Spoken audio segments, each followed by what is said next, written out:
Jesús fue arrestado, lo crucifican como lo presentan en los medios audiovisuales, que fue colocada una coronita y que murió tranquilo y pare de contar. A continuación vamos a escuchar qué pasó realmente en torno a la muerte de Cristo. ¿Por qué Roma ocultó lo que la historia y la Biblia dicen que realmente Jesús pasó? ¿Será que esto también se encuentra en los archivos secretos del Vaticano, donde por alguna razón no les conviene divulgarlo? ¿O será que en cierta forma saben que el mundo sabe que Roma fue copartícipe directo e indirecto de su crucifixión? Vamos a escuchar. Así que, a manera de preámbulo, les voy a decir que, por la gracia del Señor, soy egresado de la Universidad Cristiana Latinoamericana, Quito, Ecuador, donde hace algunos años recibí mi título como historiador. Así que la conferencia relacionada a la muerte de Jesús no solamente está basada en mi perspectiva profesional, sino en lo que la historia de Roma, la historia universal y el contexto bíblico, exegéticamente hablando, nos dicen lo que realmente pasó. Razón por la cual el evangelista, quien presenció con sus ojos, valga la redundancia, lo que le hicieron a Jesús, escribe: porque de tal manera, que traducido de la Vulgata 45 es: fue tan incomprensible su amor que dio su vida por nosotros. Así que yo les quiero, además, por asuntos meramente éticos, aunque estas personas no están acá, darle gracias al Señor, en el caso específico, a manera de bibliografía, por la doctora Meralyn Ciorani. No sé si estoy pronunciando bien su nombre. Es historiadora especializada en culturas orientales. Le doy gracias al Señor por el doctor Joseph Spartin, historiador de la cultura romana del siglo I antes de Cristo.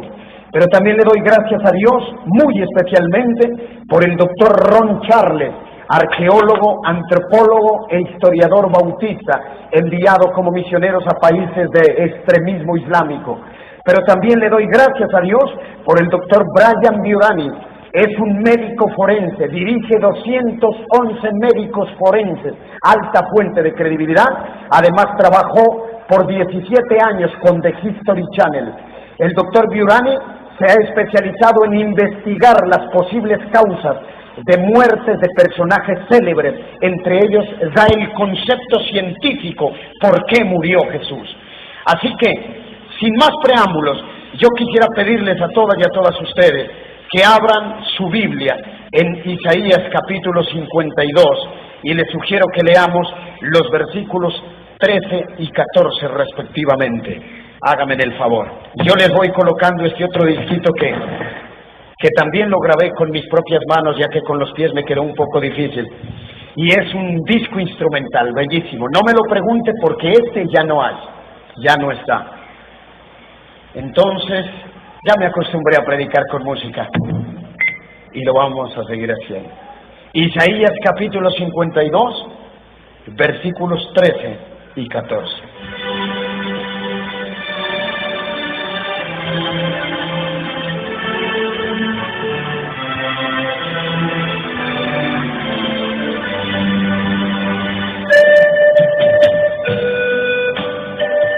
Muy bien. La versión Reina Valera dice así, versículos 13 y 14.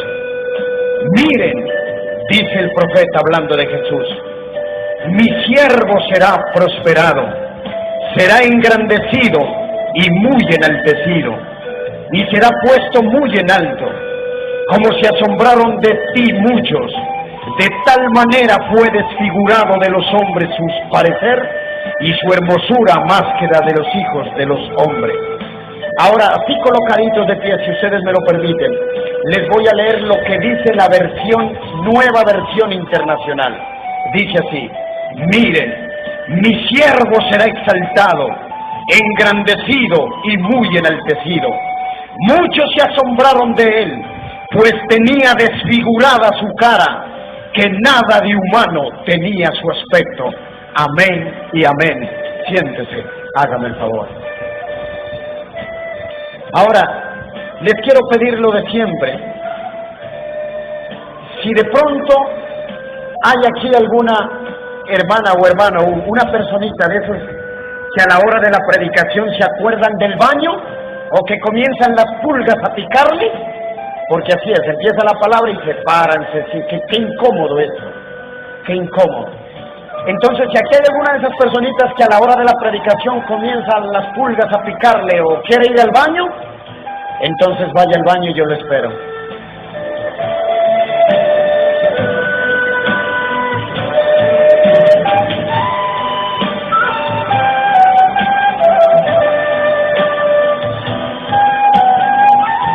Muy bien. Y a menos que tenga un problema de próstata o de vejiga, entonces puede pararse en medio de la predicación, pero que el Señor lo controle ahí donde está. Una vez más, a todas y a todos ustedes les pido, por favor, obsérvenme y escuchen.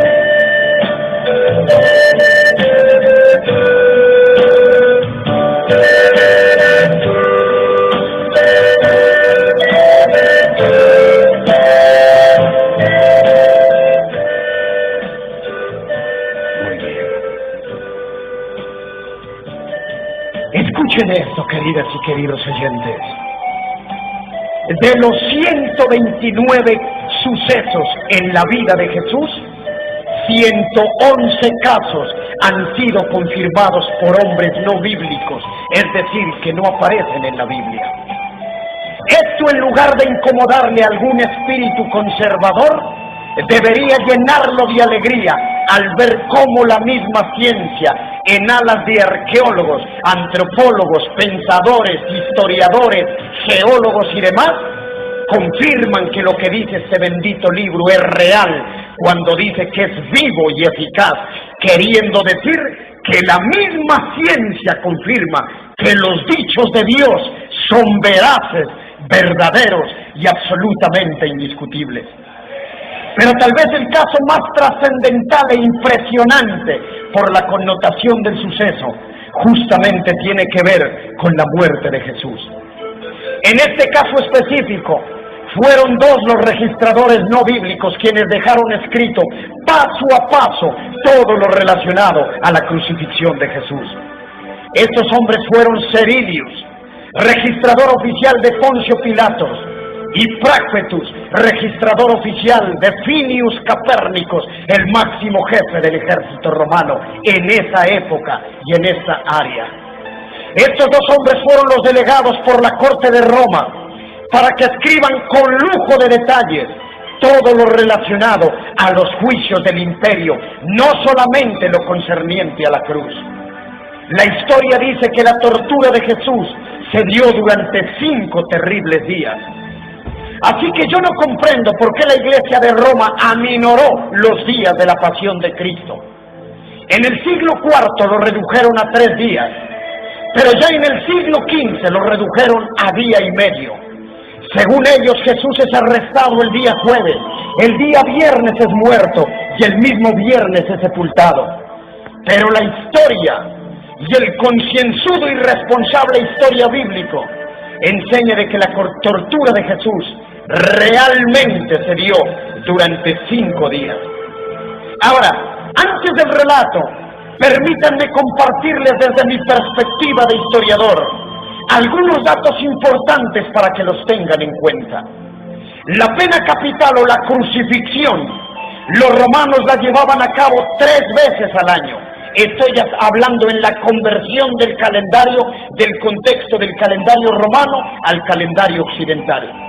Los romanos crucificaban 3 veces al año: enero 2, abril 2 y septiembre 2. Tenía una razón de ser, ¿por qué el 2 de cada mes? Ahora, en el caso específico de Jesús, él fue sentenciado a finales de marzo. Eso quiere decir que exactamente Jesús fue ejecutado en abril 2, según la historia y la verdad bíblica. Si yo cometía un crimen de pena capital o crucifixión en enero 3, entonces los guardias me llevaban preso hasta que llegue la siguiente fecha, que sería abril 2, ya que yo el delito lo cometí en enero 3 y la primera fecha del año era enero 2. Hasta ahí creo que voy claro. Ahora, a propósito de la máxima sentencia, los romanos establecieron 4 lugares de crucifixión durante su vasto imperio. Todo aquel que era acusado de traición al Estado de Roma en Europa lo crucificaban en la ciudad de Marsella. Quien era acusado de traición a Roma en África lo crucificaban en la ciudad de Cirene. Todo aquel que era acusado de traición al Estado en Asia lo crucificaban en la ciudad de Roma, capital del imperio. Pero aquel que era acusado de traición en el este o en el Medio Oriente entonces era crucificado en la ciudad de Jerusalén, que fue el caso entre 400 crucificados más, el caso específico de Jesús. Algo más. Los 4 lugares donde los romanos crucificaban llevaban el mismo nombre. En su idioma se pronunciaban Cabré. Para nosotros el Calvario, que quiere decir el lugar de los huesos. Al final de mi conferencia van a ver por qué. En el idioma arameo se pronunciaba Gálgata. Para nosotros Gólgota. Los romanos, queridas y queridos, eran extremadamente organizados, muy profesionales en lo que hacían. Nada hacían sin una previa situación. Nada hacían, perdónenme en lo vulgar, a la loca. Todo lo hacían con un sentido específico y con una razón de ser. Sin más preámbulos, debido a su atención, permítanme compartirles todo lo relacionado a la muerte de Jesús, como les dije en el principio, no solamente basado en lo que dice la historia real, sino en la palabra de Dios y confirmado por los 2 testigos enviados del imperio para que escriban paso a paso todo lo que iba a pasar con relación a este conmovedor episodio. Escuchemos, ¿qué pasó realmente? Día número 1.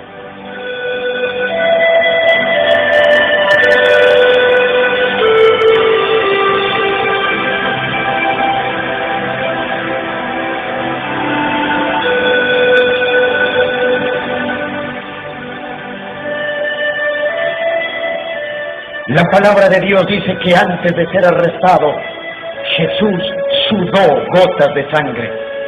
Los médicos le llaman a este fenómeno hematoidrosis. Y dicen que este fenómeno se da muy pocas veces a causa de una profunda tristeza, un miedo total y una flaqueza absoluta. Alguno de ustedes podría decirme, pero ¿acaso Jesús sintió miedo? Absoluto. ¿Sintió flaquear? La Biblia lo dice. ¿Sintió miedo? Total. ¿Por qué? Luego no era Dios, pero estaba hecho hombre. Era necesario que debería tomar condición de hombre para que como tal sufriera los escarnios del pecado sin ser pecador, a fin de hacerse nuestro Redentor. Daticos que hay que tenerlos en cuenta.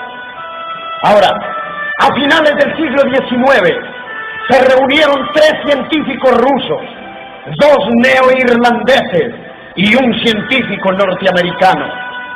Al leer en la Biblia que Jesús sudó gotas de sangre, ellos quisieron hacer la investigación a qué se debía esto.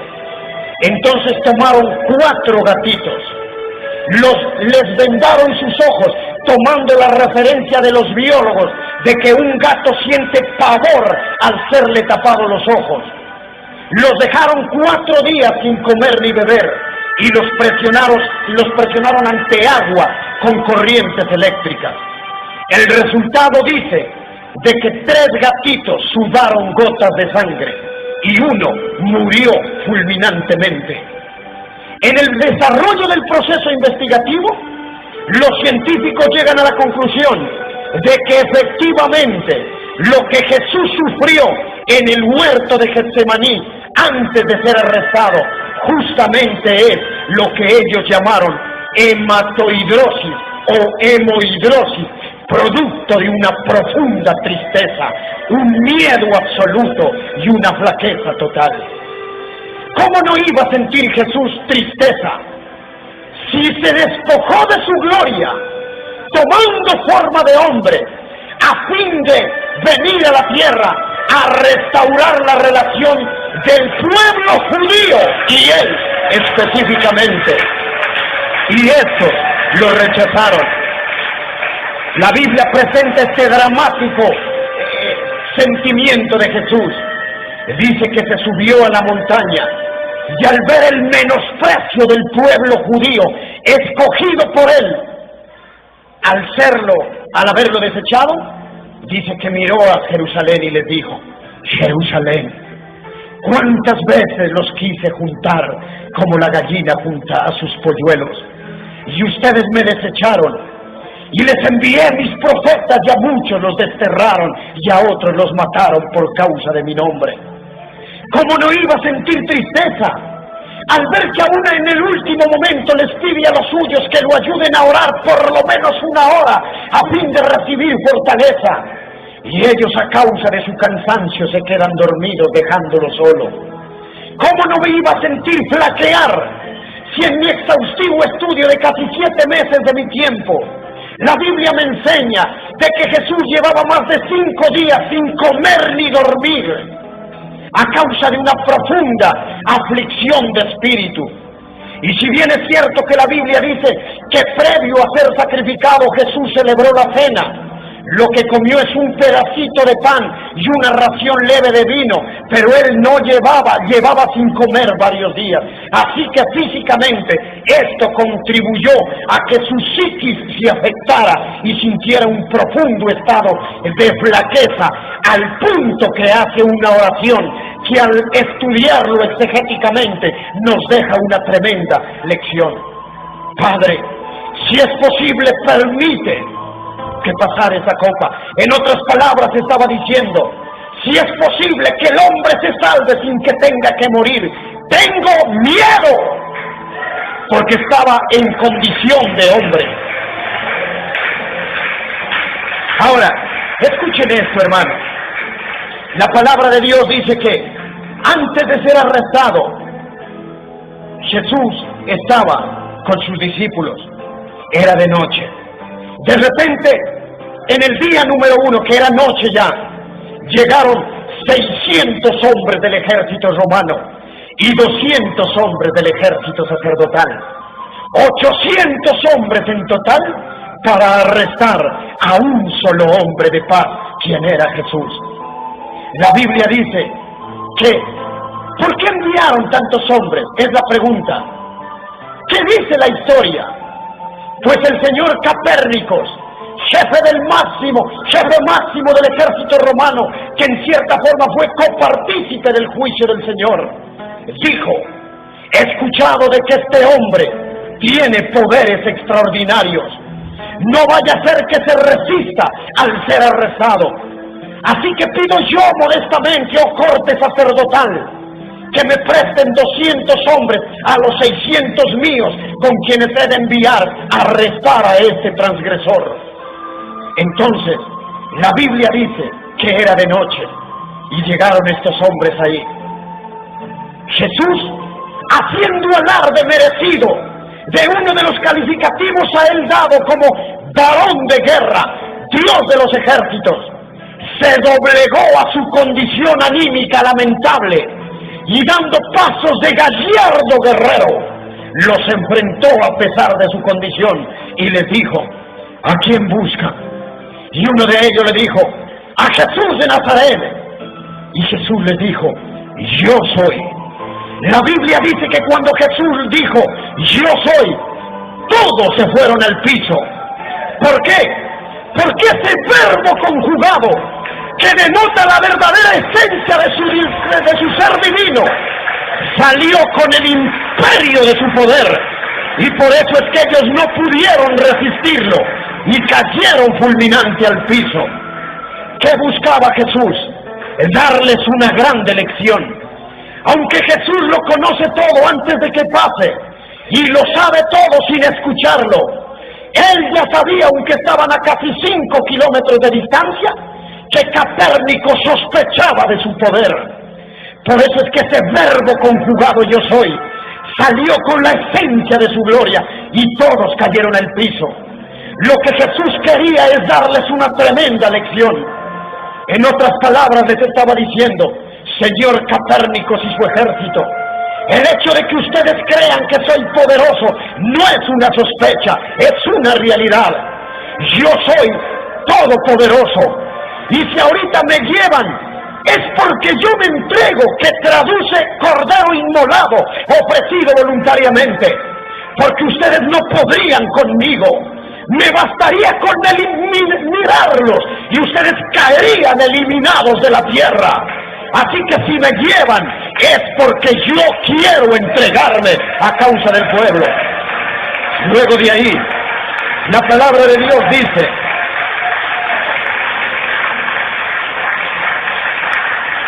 de que Jesús fue llevado a la casa de Anás, quien era el suegro del sumo sacerdote de los judíos.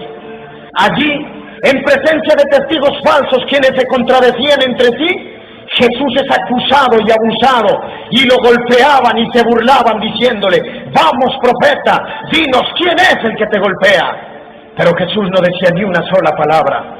Ahora, aquí hay otro datico importante desde el punto de vista teológico, exegético, bíblico.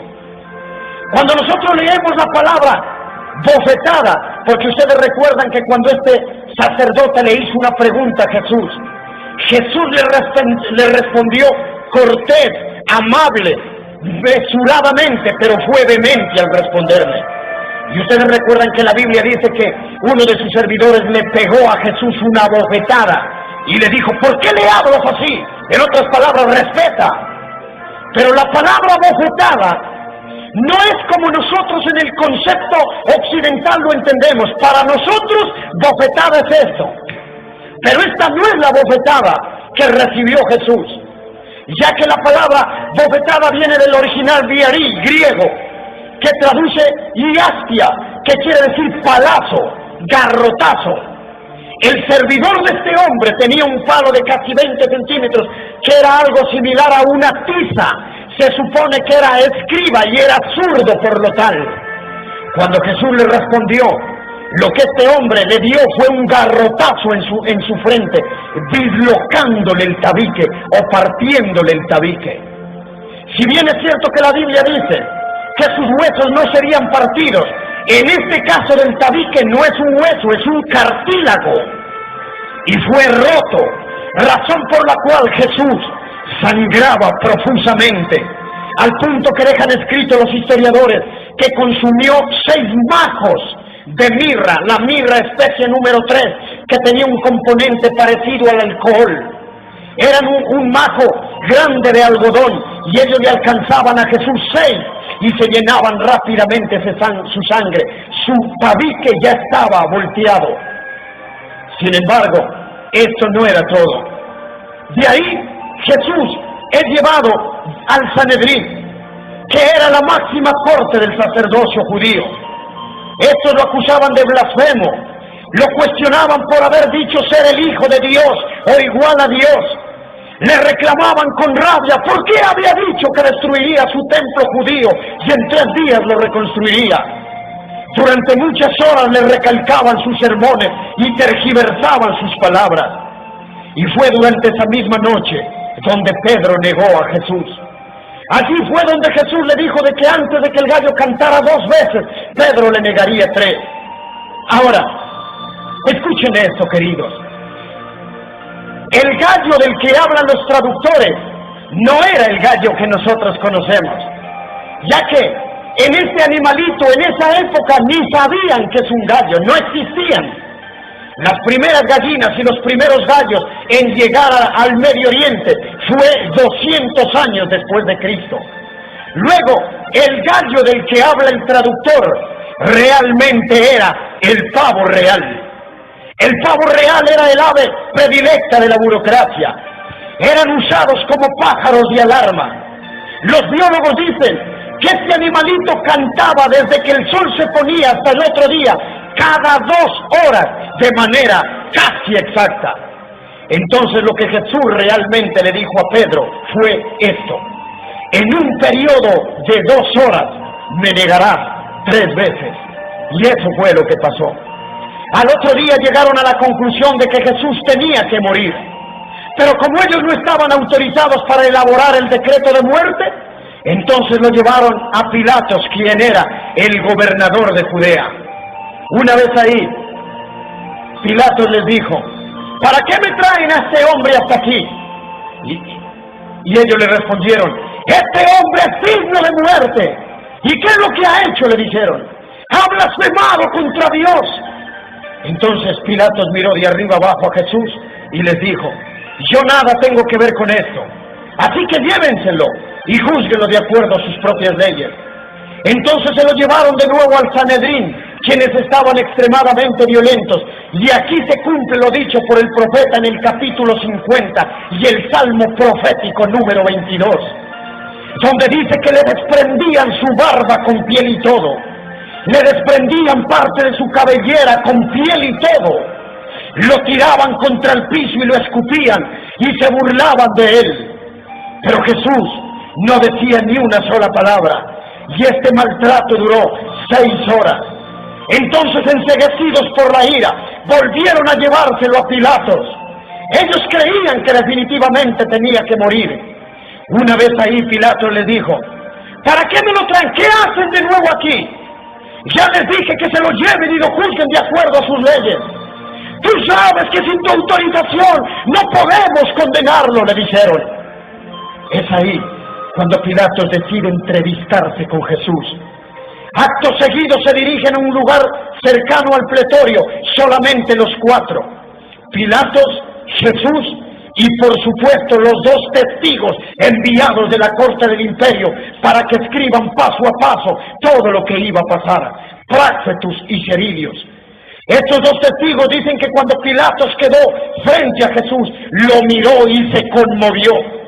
Jesús tenía gran parte de su cabellera desprendida con piel y todo. Su tabique partido sangraba y también su cara desprendida, la barba, se llevaba frecuentemente su mano a sus mejillas.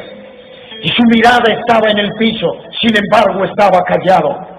Cuando Pilatos lo vio, se conmovió, y como buscando un argumento para poder librarlo de la furia del pueblo, Pilatos se dirigió a Jesús y le dijo: porque tú sabes que yo tengo autoridad para poder condenarte o liberarte. Y Jesús lo miró y le dijo: no tendrías el poder que tienes si no te lo hubiese concedido. ¿Pero qué fue lo que hiciste?, le dijo Pilatos.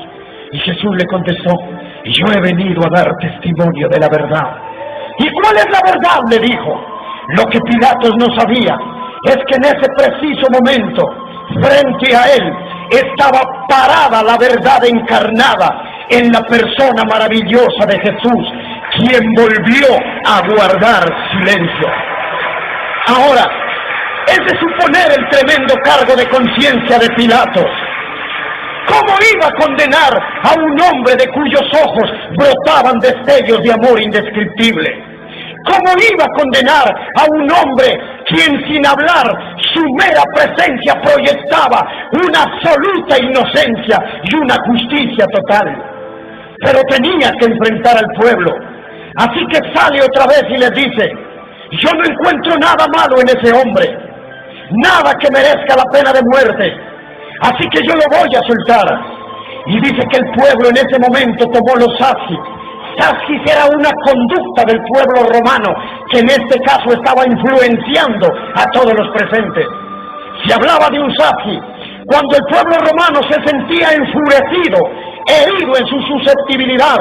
Entonces tomaban lo que encontraban y lo apretaban de esta forma, levantando este dedo de esta manera. Ese era un saci. Cuando Pilatos dijo: lo voy a soltar, no encuentro nada malo, tomaron los sacis y dijeron: tú no lo puedes soltar. Uno del Sanedrín se dirigió a él y le dijo: este hombre tiene confundida a la gente, ha perturbado al pueblo desde Galilea hasta aquí. Cuando Pilatos escuchó la palabra Galilea, dijo: ¿este hombre es Galileo? Este caso definitivamente a mí no me corresponde. Esto le pertenece a la jurisdicción de Herodes Antipas. Llévenlo a su palacio, lo que él decida estará bien. Entonces se lo llevan a Herodes, a 2 kilómetros de distancia, malherido como estaba. Una vez donde Herodes, al igual que Pilatos, ese no encontraba nada malo en Jesús.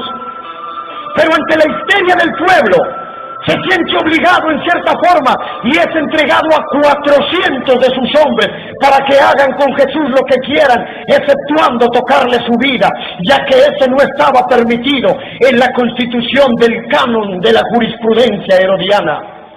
Y este maltrato duró 21 horas más a causa o en manos de 400 soldados. Luego Herodes pide que lo regresen, se sentía cansado y quería descansar. Entonces les pide que lo regresen a Pilatos. Al fin y al cabo este hombre pertenece al área geográfica de Pilatos, dijo. Y entonces se lo llevaron otra vez a 2 kilómetros de distancia.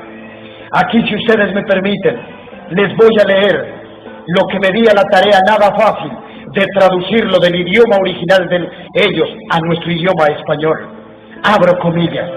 Ceridius escribe lo siguiente: cuando lo regresan a Jesús de regreso otra vez a 2 kilómetros de distancia hacia Pilatos, dice, abro comillas, realmente este hombre es un ser extraordinario.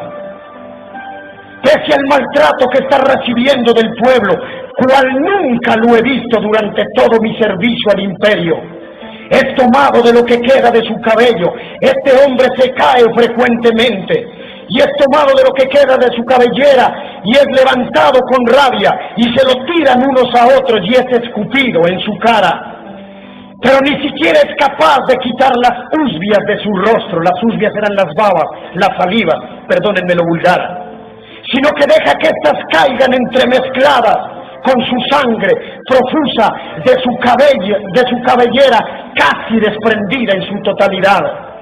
Pero sin embargo, en los ojos de este hombre no se ven destellos de odio ni venganza. Su mirada, aunque profunda y serena, se encuentra como perdida, pero en sus ojos se refleja una absoluta calma. Este hombre es un hombre extraordinariamente manso. Ese es nuestro Jesús. En esa condición se lo llevan a Pilatos. Y una vez ahí, esta gente se vuelve como loca. Nosotros exigimos que este hombre sea crucificado, le dijeron. Entonces Pilatos ya no hallaba nada que hacer. Entonces se le ocurre una idea. Y se dirige al pueblo y les dice, durante una de sus fiestas, ustedes tienen como costumbre liberar a un reo condenado a muerte. Aquí mismo tengo a uno que está listo para ser crucificado. Este hombre se llama Barrabás. No solamente ha matado ciudadanos romanos, sino a gente del pueblo de ustedes, les dijo. Así que lo que voy a hacer es liberar a Jesús y les voy a entregar a Barrabás con la orden de la cruz. Y dice que el pueblo le dijo a una sola voz, ¡no puedes hacernos esto! En nombre del pueblo te exigimos que liberes a Barrabás, no nos importa lo que haya hecho, y entréganos a este nazareno, pero con la orden de la cruz. Es ahí cuando Pilatos decide lavarse las manos. Ahora, yo quisiera complacido decirles por qué se lavaban las manos. Acuérdense que los romanos todo lo hacían de manera premeditada, eran muy organizados. Pero no viene el caso, lograría un buen tiempo acá. Pero si ustedes me permiten, voy a hacer hincapié leve en las últimas palabras de Pilatos mirando a Jesús. Dice que le dijo, yo nada tengo que ver con esto. ¿Por qué Pilatos dijo esto? Aunque Pilatos no conocía en esencia a Jesús, la palabra de Dios dice que la fama de Cristo se extendía por todo lado. Jesús no vino a buscar gloria ni fama de hombre, pero era inevitable. Su nombre se escuchaba por todo lado a causa de sus portentos y señales. Entonces Pilatos aunque no conocía a Jesús, había oído decir de que este sencillo y extraordinario hombre tiene poderes extraordinarios, de tal manera que ante su orden las tormentas se detienen. Es capaz de sanar a los enfermos, aunque hayan sido desahuciados por los médicos. Tiene poder para liberar a los endemoniados de Satanás. Tiene tanto poder que aún es capaz de sacar de la tumba a los muertos y darles vida. Tiene poder para darles de comer a multitudes con una pobre porción santificada. En otras palabras, Pilatos decía: ¿y qué tal que este hombre sea el jefe de un ejército poderoso y arrollador, y el día de mañana decida venir a vengarse? Así que, como por salvar su pellejo, Pilatos le dijo: yo nada tengo que ver con esto. En otras palabras, si yo te condeno no es porque yo quiero, el pueblo me lo exige. Ahora escuchen esto, queridos. Los judíos tenían una forma muy particular de latiguear a sus condenados. Pero el látigo judío era un palo corto de aproximadamente 45 centímetros. Era de un solo perrero, de casi 70 centímetros de largo. ¿Por qué les digo esto? Porque quienes iban a latiguear a Jesús no eran los judíos, sino los romanos, y estos eran muchísimo más crueles. Así que mientras que el látigo judío era de un solo perrero y solamente le daban a sus prisioneros 39 azotes, el látigo romano, preparado por el imperio para latiguear a los condenados antes de llevarlos a la cruz, era un látigo de 56 centímetros del alto, del cual se desprendían entre 9 y 11 tiras de casi 1 metro de larga. Pero estas tiras eran como las trenzas de una dama, haga de cuenta, entre 9 y 11 trenzas. Pero en medio de esas trenzas, los romanos le colocaban pedazos de metal, pedazos de porcelana, pedazos de huesos de borrego, pedazos de cristal, y en la punta de cada pata le colocaban una pequeña bola de hierro. Este terrible látigo, llamado flagrum, cumpliría las siguientes funciones: 50 latigazos para quien fuese acusado de robo, 70 latigazos para quien matara a un ciudadano romano, pero 100 latigazos a quien fuese acusado de traición al Estado, que fue el caso con el que injustamente acusaron a Jesús. Ahora, ¿por qué los romanos establecieron latiguear al condenado antes de llevarlo a la cruz? Para el imperio de Roma, la crucifixión le representaba una altísima inversión económica, valía muchísimo dinero. Así que, por constitución, aunque la máxima sentencia fuese dada, los romanos sabían que normalmente los condenados a la cruz morían durante los 100 latigazos del horrible flagrum, y esto les iba a evitar la alta inversión económica, aunque la máxima sentencia fuese dada. ¿Hasta ahí vamos claritos? Algo más. ¿Quiénes iban a latiguear a Jesús? Dentro del programa del calendario romano, ellos tenían a mediados de su calendario una fiesta especial donde sacaban a todos sus gladiadores y los ponían a combatir entre sí. Pero de todos sus gladiadores, solamente seleccionaban a los 3 mejores gladiadores que, según la doctora Ciorani, historiadora especializada en cultura romana, estos gladiadores superaban los 2 metros 10 centímetros de alto. Queridos, eran gigantes, de tremenda masa muscular. Imagínese la fuerza bruta de estos hombres. Algo más, el gladiador que durante su turno matara al condenado, cada gladiador le daba de a 10 latigazos por turnos hasta cumplir 100. El gladiador que durante su turno lo matara iba a recibir un talento romano de oro, o lo que la víctima pesara en plata. Es decir, que si el Señor Jesús medía 1,90, como lo sugiere el señor MacArthur, comentarista bíblico moderno, se supone Jesús pesaba 90 kilos de peso. Entonces, el gladiador que durante su turno matara a Jesús iba a recibir 37 kilos de oro puro o 90 kilos de plata. Así que es de suponer, hermanos, la fuerza con la que estos hombres le daban, teniendo en su mente el premio. Ahora escuchen esto. Me van a perdonar, pero aquí voy a ser fuerte. He vacilado en si lo hago o no, pero lo voy a hacer. Máxime, si hace 7 meses, cuando estuve la última vez en la iglesia del ministro Henry Rodríguez, pastor en Bogotá, Ustedes saben lo que le pasó. Después de haber predicado la primera vez esa conferencia, él fue uno de los que me sugirió: Huguito, grábela, dijo. Grábela, hermano, grábela y me la manda a mí. Me acuerdo que él, cuando la prediqué por primera vez, me dijo: Huguito, predica eso por todo lado, a ver si así la iglesia aterriza y se enamora de Jesús más que de sus dádivas. Escuchen esto, queridos. Voy a ser fuerte, sé que lo voy a hacer, no es mi estilo. Por eso es que muchos vivimos como se nos da la gana, porque tenemos en la cabecita lo que Roma nos dijo que pasó y nada más. Por eso es que me da la sensación, y me perdonan lo abrupto, brusco y ofensivo. Y sé que no me refiero a todos ustedes, porque muchos, tal vez la mayoría, estarán aquí íntegramente buscando a Jesús. Pero he percibido que la iglesia está un poco dormida. La iglesia está en un espíritu pasivo y extraño, donde amerita de que el restregueo, el zarandeo divino venga, a fin de que se filtren los que están por Él, más que por lo que Él sabe dar. ¿Saben por qué les digo esto? Hemos perdido el concepto bíblico de lo que implica culto. ¿Cómo debe extrañar el Dios eterno el culto real que le ofrecía el pueblo judío cuando estaba en el contexto de consagración, y aún la iglesia primitiva, que se hacían matar por causa de su nombre, que no era nada más importante que Él en la esencia de su nombre? ¿Cómo debe extrañar nuestro Dios?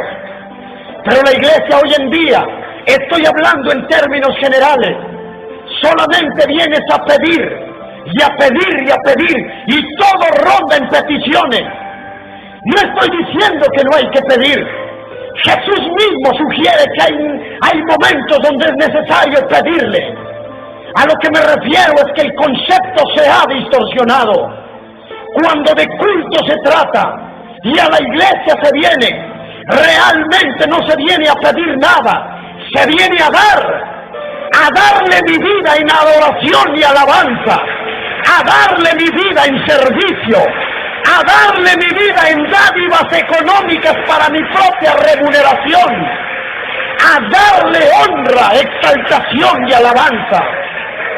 Y muchos, cuando no reciben lo que quieren, se enojan con Dios, dando a entender que lo seguían por lo que daba y por el favor que les hacía, pero no por lo que Él es.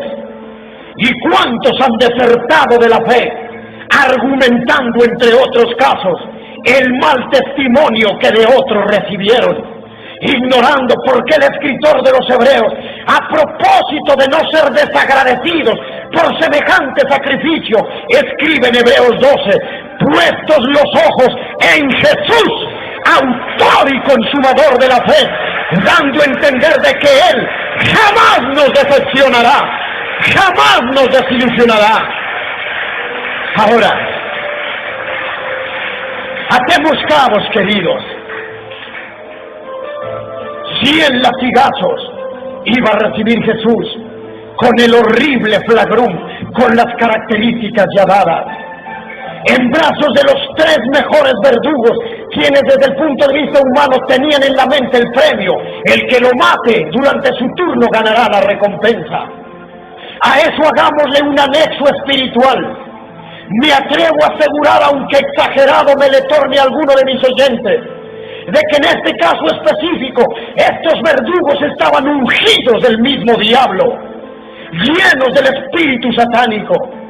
Tal vez Satanás los quería usar a ver si al fin podía derrotar y vengarse de su archienemigo, quien lo derrocó de su gloria cuando éste se le reveló.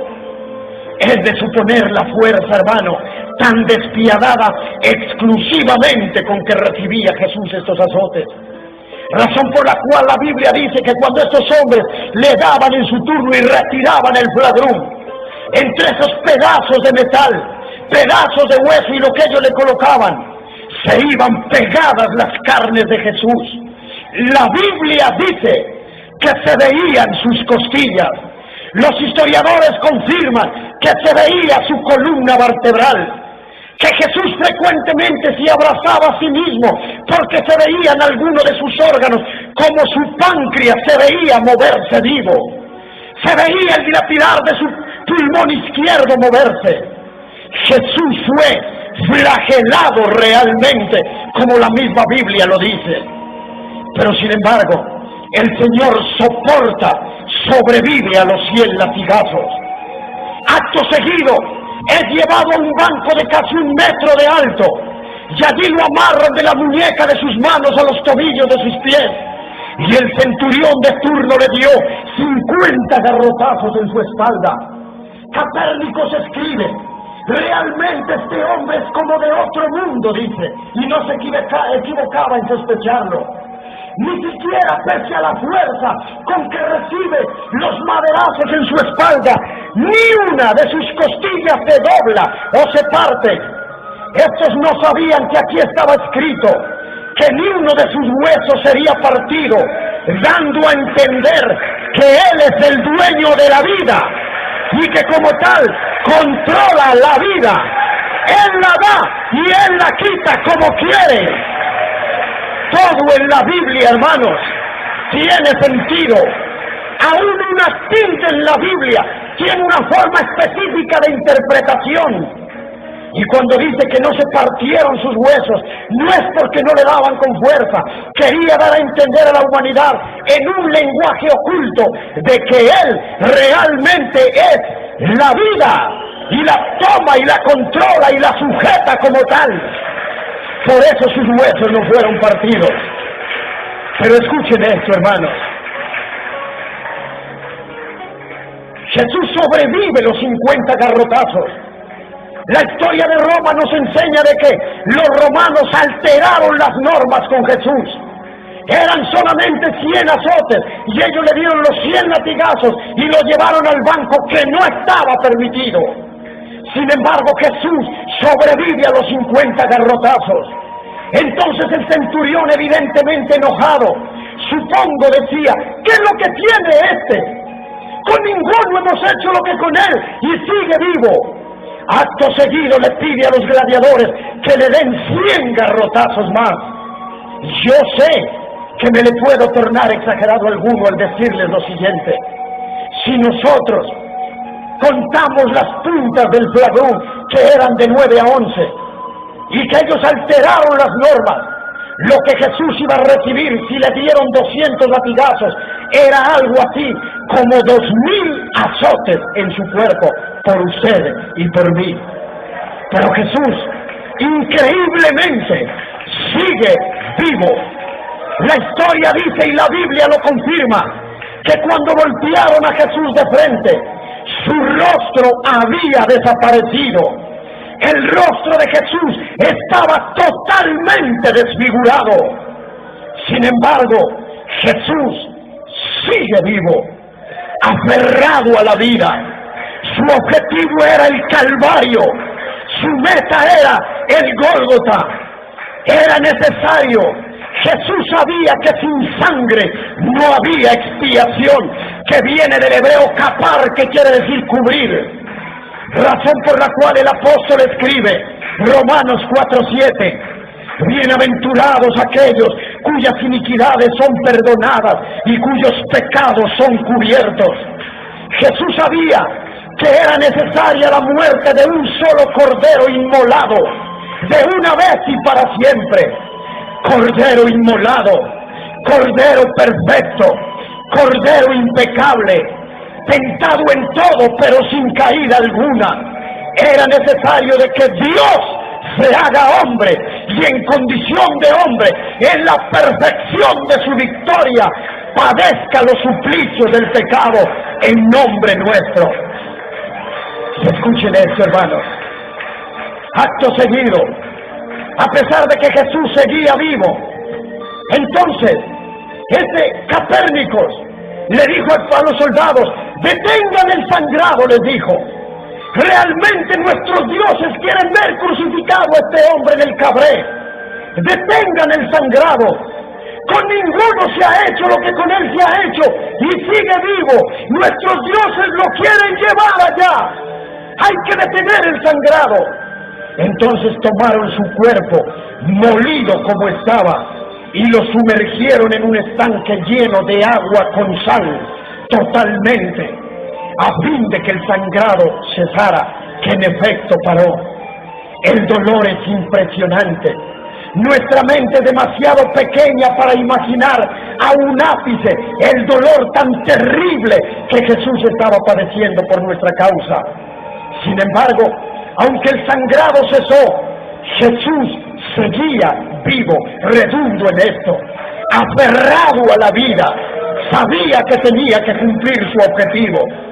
Entonces, acto seguido, le quitan su vestidura, lo desnudaron en el concepto que ellos tenían de desnudar, y dice que le colocaron una capa de color morado, pero su cuerpo estaba húmedo a causa del sangrado. Esta capa se pegó a su cuerpo, y unos minutos después la quitaron, y volvió a desprenderse, a desgarrarse parte de su carne, y volvió a sangrar. Entonces tomaron un manojo de espinas, y hicieron una corona. Pero no es la corona que Roma nos dice que era la cintica aquella. Realmente, según la cultura romana, era una especie de kepis, era una forma de gorro que cubría de esta parte de sus orejas, tapaba sus orejas, cubría hasta aquí, haga de cuenta una especie de pasamontaña. Era lleno de espinas. Algunas espinas superaban los 4 centímetros de larga, eran gruesas, y dice que le daban garrotazos en su cabeza, y las espinas se incrustaban en su sien.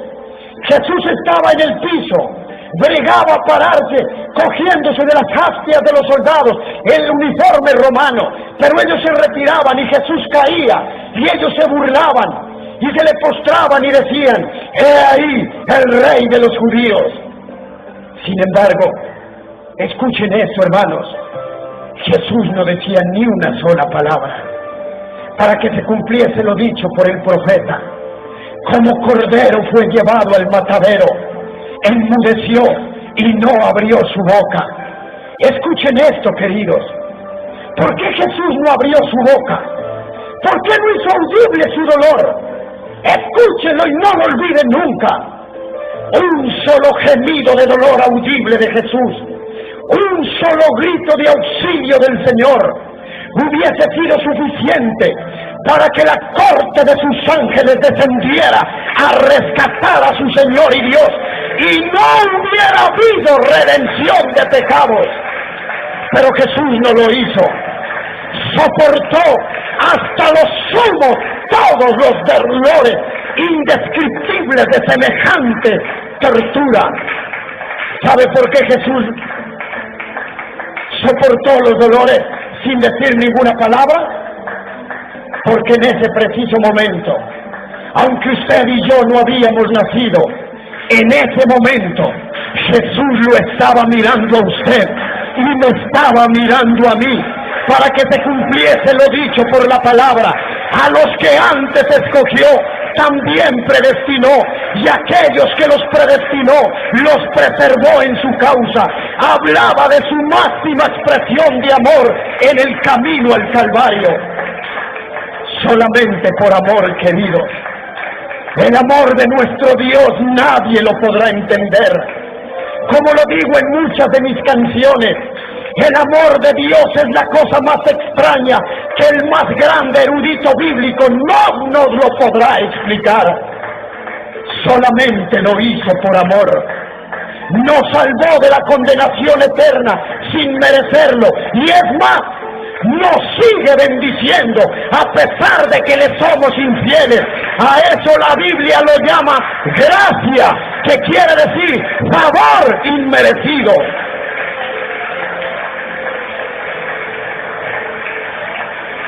Después de 18 horas de semejante flagelo, de semejante maltrato, escuchen esto, hermanos.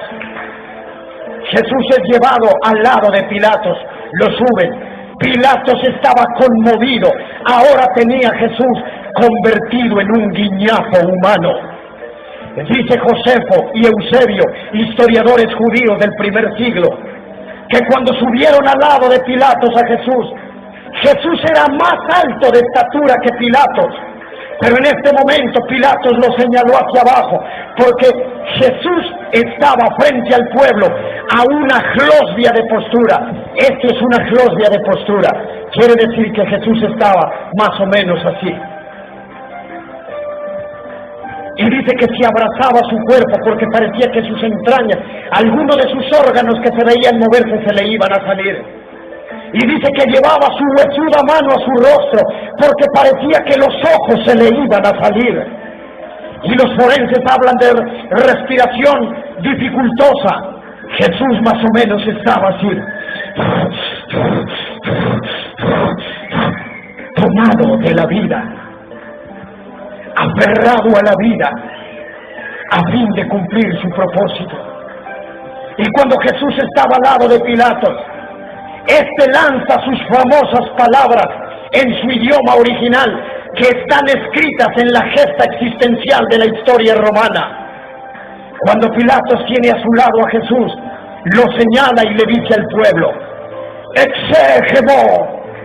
¿Qué quiso decir? ¿No es esto suficiente? Miren cómo está este hombre, jamás será igual.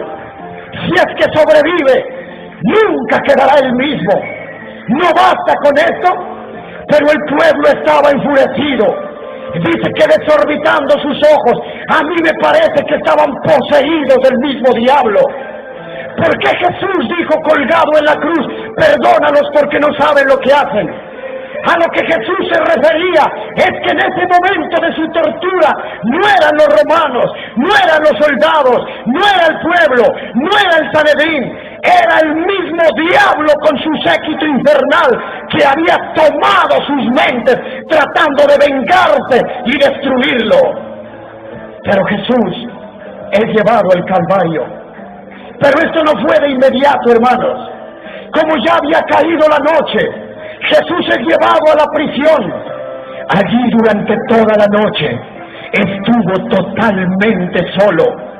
Cerraron las rejas y Jesús quedó totalmente abandonado. Los historiadores dicen que Jesús se quedó tirado en el piso en forma fetal. Es decir, estaba como acurrucado, tratando de sostenerse sus entrañas.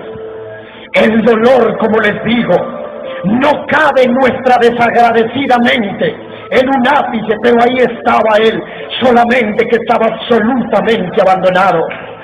Al otro día, a las 6 de la mañana, es sacado para ser llevado al Calvario. Escuchen esto, hermanos. Allá en el Calvario ya estaba clavada la parte vertical.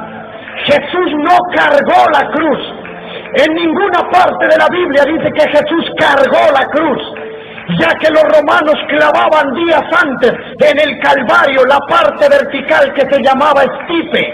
En esta parte de la estipe tenía una forma de U.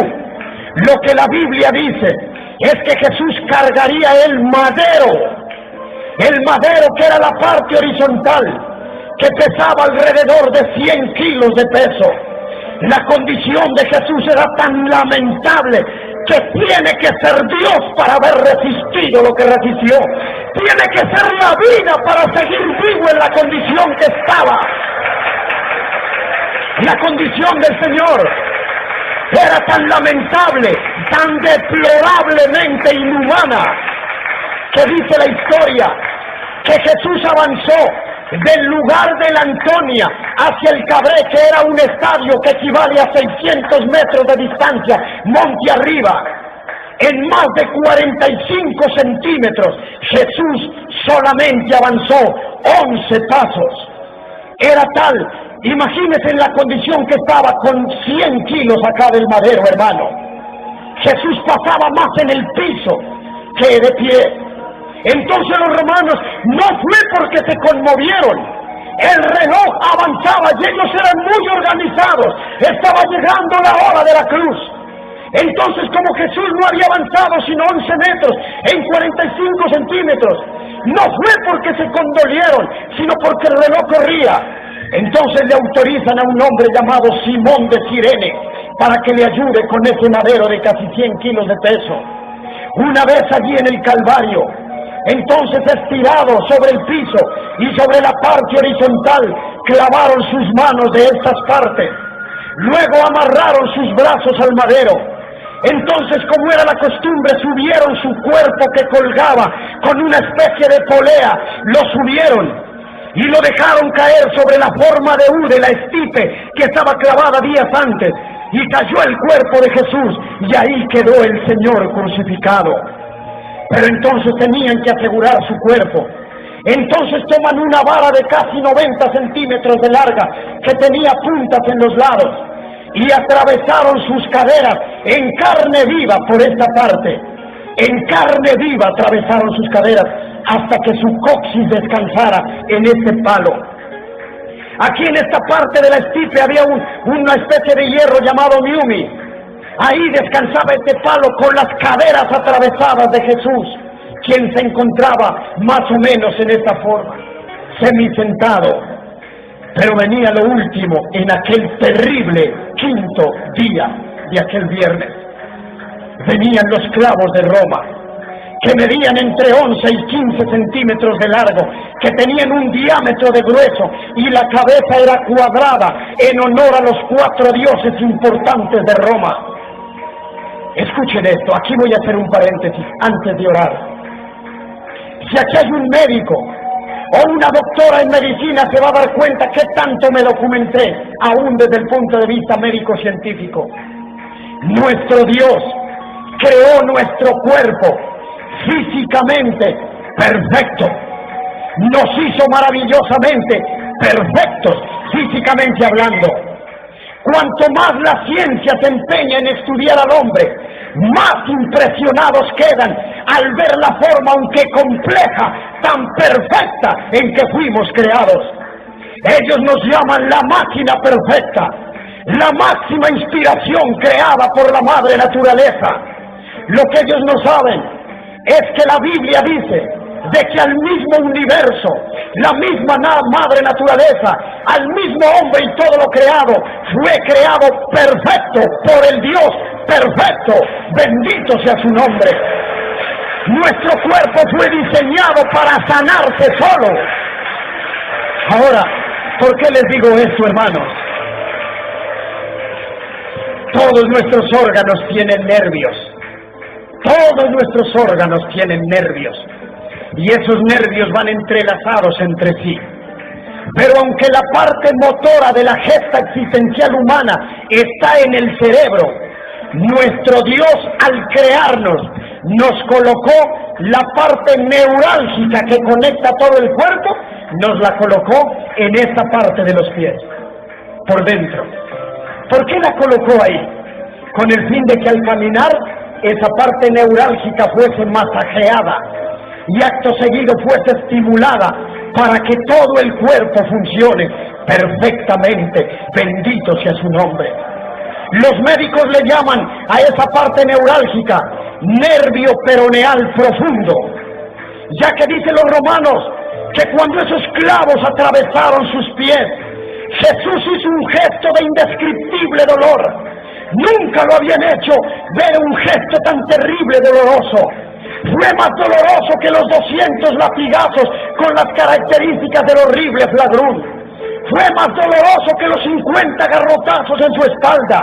Fue más doloroso que cuando fue sumergido su cuerpo en agua con sal. Fue más doloroso que cuando las espinas se incrustaban en su sien. ¿Sabe por qué? Porque cuando ese clavo romano atravesó los pies de Jesús, tocó el nervio peroneal profundo y sintió el máximo clímax de todos los dolores juntos.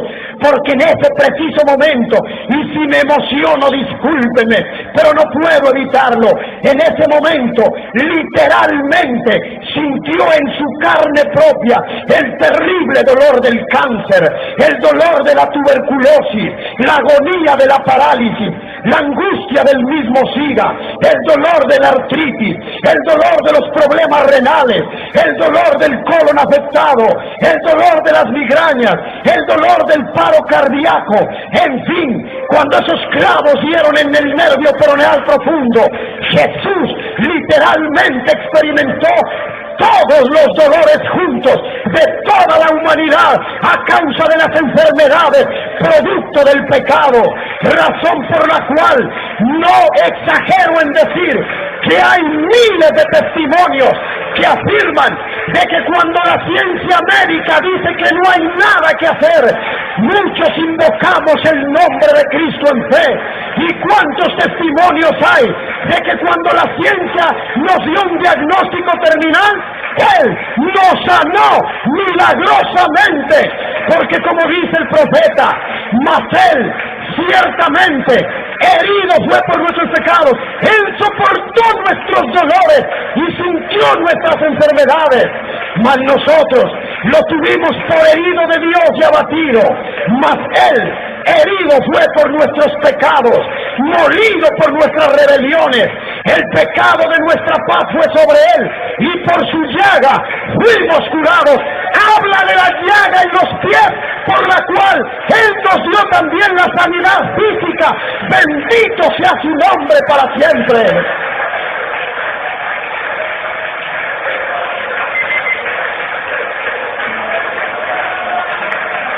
Escúchenme esto, hermanas y hermanos.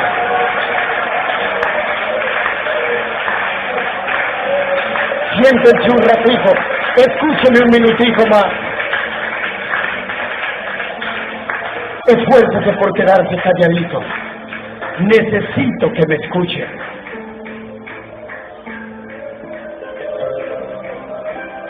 La mayoría de quienes eran crucificados duraban 10 días agonizando en el cabreo calvario. La historia dice que cuando alguien era llamado a juicio por el imperio de Roma, se desecaban, se copociaban de pie, les daba pavor tener que escuchar la máxima sentencia, que era crucifixión. Aunque la crucifixión no fue de origen romano, sino cartageniense y asirio, los romanos la volvieron muchísimo más cruel. Así que los crucificados morían durante los siguientes 10 días. Entonces enviaban a un guardia romano 2 días más que se quede acompañando al crucificado. Después de 2 días el guardia se iba, porque él sabía que cuando el crucificado quedara solo, venían las aves de rapiña y venían los chacales y se devoraban vivo el moribundo crucificado hasta dejar solo el esqueleto, razón por la cual Calvario quiere decir lugar de los huesos. Los historiadores romanos dejan escrito que de los más de 2000 crucificados que ellos presenciaron, Jesús fue el único que murió durante las siguientes 6 horas de aquel terrible 5.º día. La Biblia presenta de manera dramática, dice que cuando Jesús entrega su espíritu, la misma tierra, obra de sus manos, sintió el impacto del efecto redentor. Dice que la tierra se oscureció y la tierra tembló, y este guardia vio en Jesús lo que con ninguno había visto, y conmovido dijo: realmente este era el Hijo de Dios. Y se presume que fue el primer romano en arrepentirse a los pies de Cristo. La extraordinaria noticia es esta: el fin de semejante desenlace dramático, razón por la cual Jesús ha partido la historia en 2. La extraordinaria noticia, la razón por la cual la palabra evangelio quiere decir buena noticia, consiste en decir, llenos de alegría a los ángeles, que nuestro Dios no quedó muerto, nuestro Dios resucitó. Aunque suene repetitivo, la tumba está vacía. Perdónenme la emoción. Jesús vive. Nuestro Dios está realmente vivo. Está sentado en su trono de gloria, coronado de honra y majestad. Bendito sea su nombre. Y a la iglesia le esperan 2 extraordinarios sucesos. Primero dice que Jesús viene por su iglesia. Luego Jesús viene con su iglesia. Y cuando venga con su iglesia, dice que Jesús abrirá sus brazos y mostrará las marcas de su sacrificio y traerá un cinto de gloria que dirá: Rey de reyes y Señor de señores. Y dice que toda rodilla se doblará y toda lengua confesará que Jesucristo es el único Dios verdadero. Venció la misma la muerte, con poder y majestad, reine con brazo de justicia, bendito sea su nombre.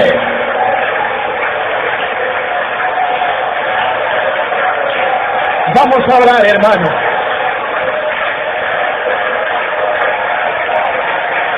Les voy a pedir que se coloquen de pie, háganme el favor.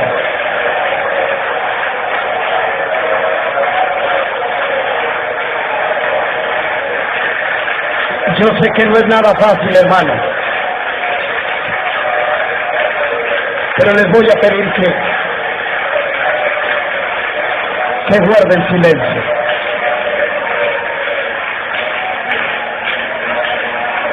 Guarde silencio.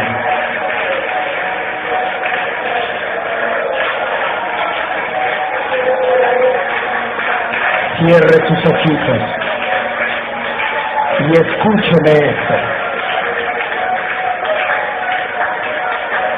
Haga un esfuerzo por quedarse calladito, por favor.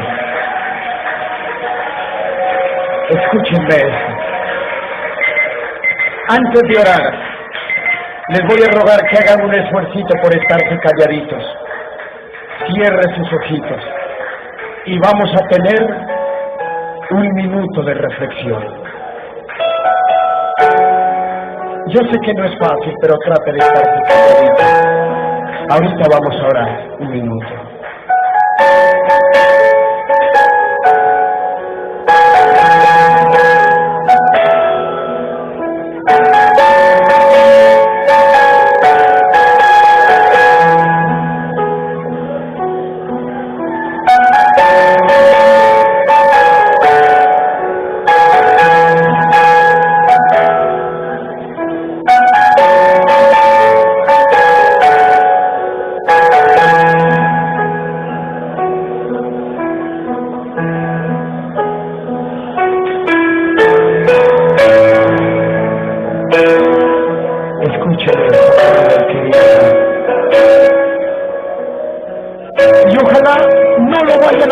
Jamás. A partir de este momento no se le vaya a ocurrir que su Dios lo va a dejar solo. Él nunca nos desamparará. ¿Sabe por qué? Porque Él sintió en efecto lo que es sentirse abandonado. Él nos entiende. Él entiende su llanto de dolor a causa de la injusticia. Él fue injustamente sentenciado. Su hambre y su sed física, Él los comprende. Él tuvo hambre y sed. Él entiende la soledad del preso. Él estuvo preso. Él comprende la soledad de la mujer abandonada, el dolor de los huérfanos. Escúchenlo bien, hijos. Nadie, no existe nadie que pueda entender el dolor de los que sufren como nuestro excelentísimo Dios Jesús. Él sufrió hasta lo sumo, lo inimaginable de los dolores. Por eso el profeta lo presenta como varón de dolores, experimentado en quebranto. Simplemente basta con adorarle, basta con servirle, con enamorarse hasta la entraña profunda de Él. Basta con servirle con excelencia. Anímese, sus palabras siguen haciendo eco. Jesús nos dice: nunca te dejaré, jamás te desampararé. Yo estoy contigo todos los días hasta el fin del mundo. Él vive y está en medio nuestro. Yo no sé si ustedes quieren pasar aquí al altar o quieren arrodillarse ahí donde está. Pero esta que sea una mañana histórica. Ojalá todos vengamos esta mañana a su presencia y levantemos nuestro cuerpo y hagamos un pacto de compromiso con Él. Nada puede ser más importante que nuestro amado Dios, excelentísimo Señor Jesucristo. Si usted quiere, alábelo, dele gracias. Si de pronto hay aquí una hermana, un hermano apartado, aquí está Jesús con sus bracitos extendidos diciéndote: vuelve al redil, vuelve a mi casa. Démosle gracias. Aunque decir verdad, ni siquiera hay palabras para darle gracias. Abra su boquita y dele gracias conmigo. Bendito sea tu nombre maravilloso, Jesús. Bendito sea. Gracias. 1.000.000 de gracias, maravilloso Jesús. Bendito seas por la vida eterna que me has dado, porque estaba condenado a la perdición eterna y tú me compraste con tu sangre. A decir verdad, ni siquiera hay palabras para darte gracias, pero bendito sea el día en que alguien me habló de tu palabra. Bendito sea el día en que la verdad de tu nombre me fue revelada. Bendito sea el día en que tu sangre me compró y me lavó de mis pecados, dándome la vida eterna. Bendito seas, maravilloso Jesús. Anímese, hermano. Anímese, hermana. Muchacho, anímese. Por favor, nuestro Dios vive y está en medio de nosotros. Alábelo, bendígalo, sírvalo con excelencia, sígalo hasta la muerte, perseveremos hasta el final. Ojalá que si la muerte nos sorprende y nos da un espacio, podamos decir como dijo Pablo: he peleado mi carrera, he terminado mi carrera, he peleado la buena batalla de la fe, ahora solamente me espera la corona de vida que ha de ser dada a los que perseveran en su causa, cuya meta es Cristo Jesús, Señor nuestro. Bendito sea su nombre.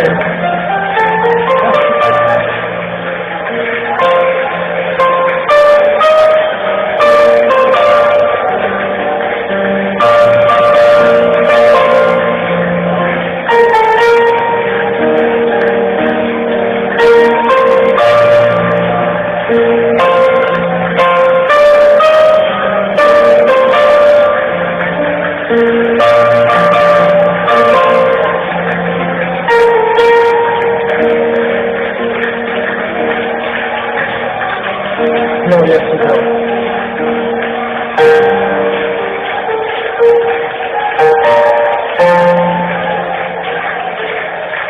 Tenga la bondad de sentarse, hermano. Siéntese, hágame el favor. Levántese animado en el nombre de Jesús.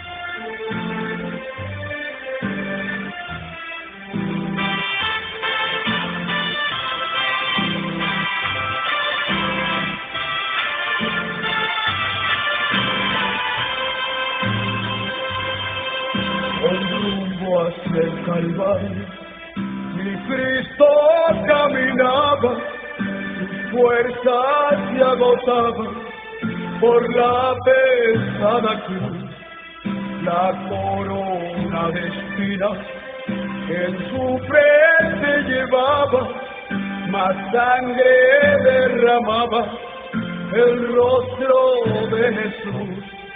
El látigo en su espalda, cada vez que caía, sus carnes laceraban y el Salvador seguía, llevando en sí la carga y yo la merecía, clavándola en la cruz, mi esperanza nacía.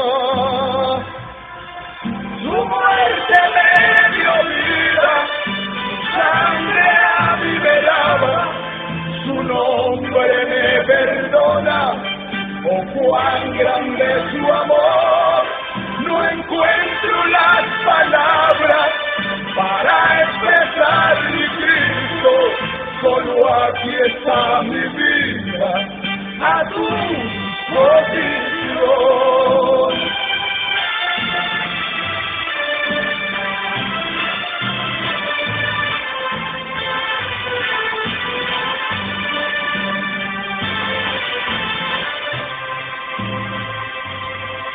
La multitud aquella que seguían al maestro, al verle en el madero, su ánimo desfalleció. Pensaron se ha acabado la esperanza del pueblo y muchos se volvieron a seguir en su labor. Pero es que lo más grande de este evangelio está en que mi Cristo murió y resucitó y hoy vive para siempre, preparando un pueblo para llevarlo al cielo y estar en su mansión. Su muerte me dio vida, sangre